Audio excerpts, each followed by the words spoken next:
Haiwan laut apakah yang mempunyai mata di hujung lengannya? Starfish. Betul. Akak jawab dulu. 1-0. Episod hari ini ditaja oleh Aquaria KLCC. Jerung mempunyai berapa banyak tulang? Jerung ah. Kosong. Betul. 1 sama. Berapa kali Tunku Abdul Rahman melaungkan merdeka pada 31 Ogos 1957? 7.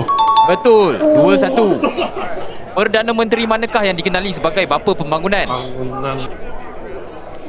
Tun Razak. Betul. 3-1. Haiwan laut apakah yang tiada otak, jantung atau paru-paru? Sotong. Bukan? Jellyfish. Betul. 3-2. Badan air apakah yang memisahkan semenanjung Malaysia dan Sumatera? South China Sea. Bukan. South China Sea belah timur, ni belah barat. Selat Melaka. Betul. 4-2. Gambar ikon apakah yang terdapat di belakang bil RM20? Penyu. Betul. 5-2. Episod hari ini ditaja oleh Aquaria KLCC. Raikan Merdeka dan Hari Malaysia melalui kempen One Ocean One Malaysia sambil meneroka keajaiban dunia marin di Aquaria KLCC.